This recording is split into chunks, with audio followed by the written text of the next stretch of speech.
Hola, mi nombre es Germán Vidal, soy profesor del Departamento de Sistemas Informáticos y Computación y en este vídeo voy a introducir los tipos de datos algebraicos.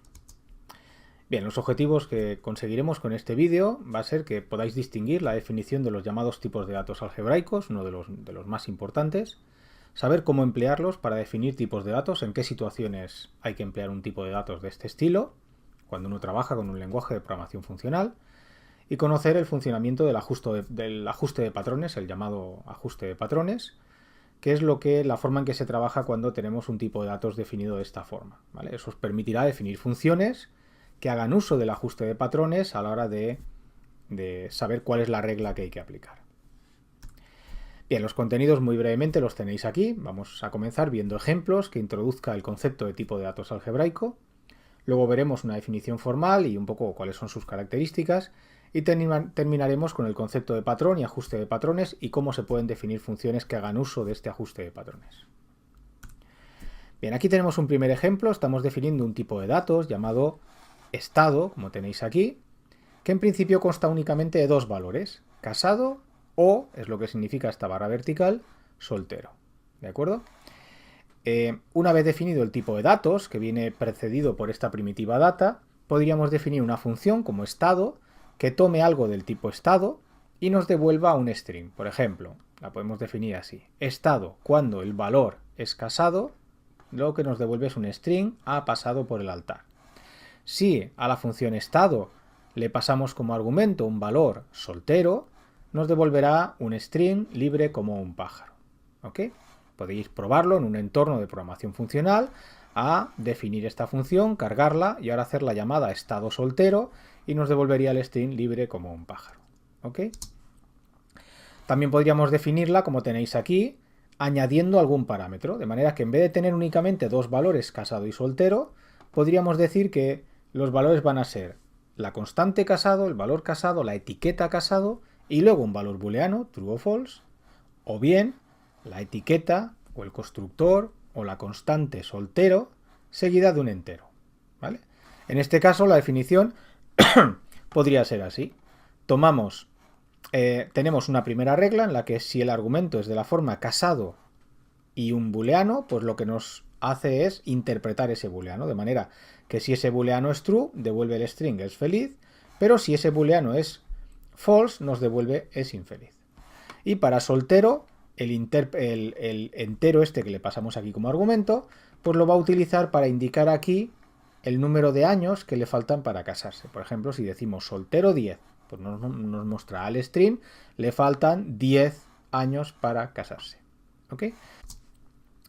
Bien, y un ejemplo un poquito más complicado sería la definición de los números naturales, porque en este caso se trata de una declaración recursiva. Es decir, aquí estamos definiendo un tipo de datos algebraico, que es NAT, que tiene como primera posibilidad el valor 0, la constante o la etiqueta 0, y como alternativa la etiqueta suc de sucesor, seguida de NAT a su vez, es decir, el argumento de suc vuelve a ser el propio tipo de datos algebraico que estoy definiendo.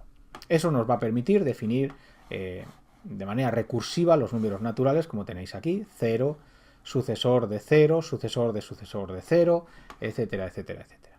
¿Vale? De manera que, pues bueno, 0 representa el 0, el sucesor de 0 el 1, el sucesor de 0 el 2, etcétera, etcétera. ¿Vale?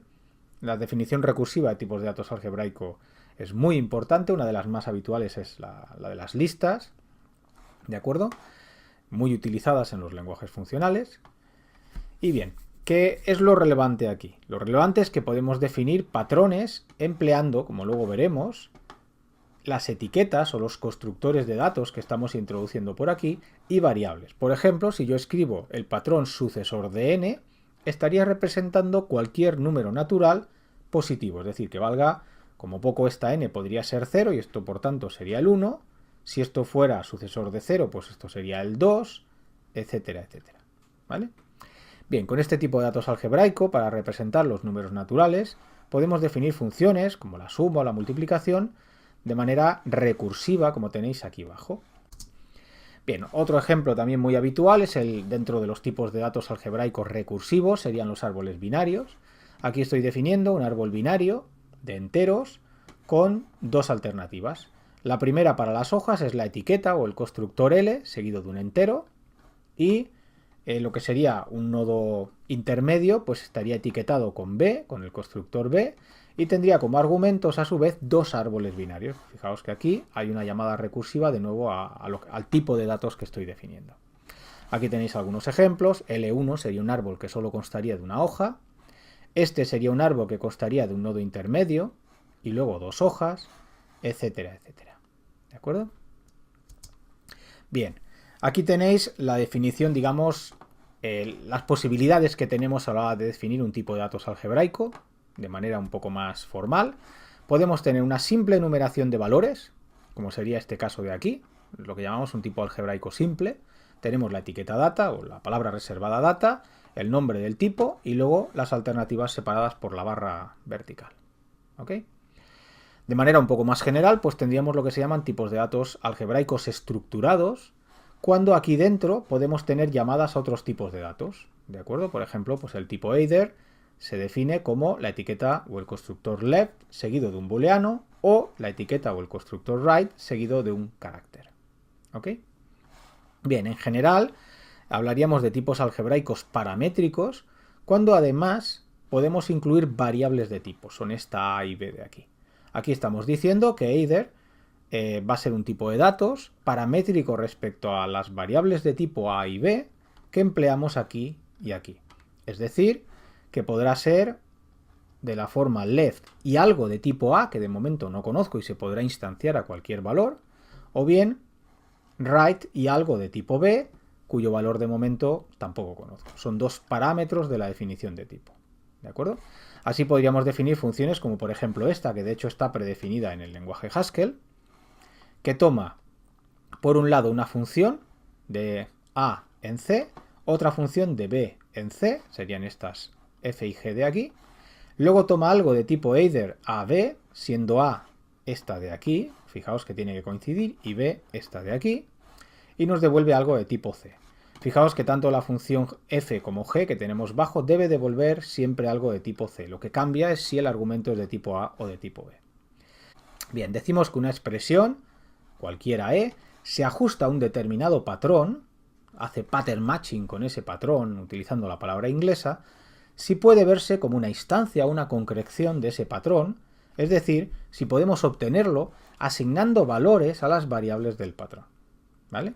Este ajuste de patrones es un mecanismo habitual para definir funciones en los programas funcionales, de manera que podemos definir una función describiendo cómo actúa esa función para diferentes conjuntos de valores, es decir, para diferentes patrones. Bien, para terminar un pequeño ejercicio muy sencillo, quiero que defináis un tipo de datos algebraico que nos permita representar tanto valores booleanos como valores enteros. Bien, podéis parar el vídeo aquí, pensarlo un rato, repasar y luego vemos la solución.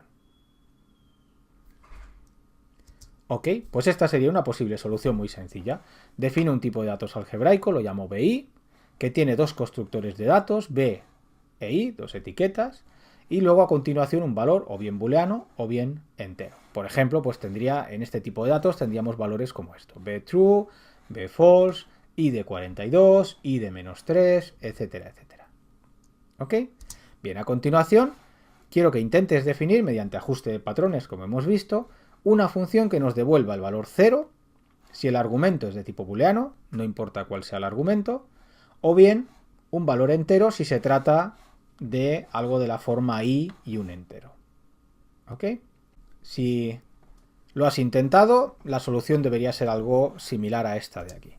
¿Vale? Esta es la función val, toma un valor del tipo algebraico que hemos definido, BI, y devuelve un entero.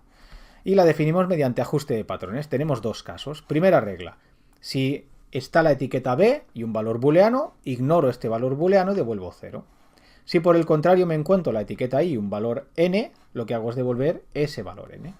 Bien, para concluir, hemos aprendido cómo definir tipos de datos algebraicos en el contexto de un lenguaje de programación funcional y a implementar algunas funciones sobre esos tipos de datos algebraicos empleando el concepto de patrón y el ajuste de patrones. ¿De acuerdo? ¿Qué podéis hacer ahora? Mi consejo es que utilicéis un entorno funcional, como por ejemplo GHCI para Haskell, y practiquéis la definición de tipos algebraicos y de pequeñas funciones que manipulen estos tipos de datos algebraicos.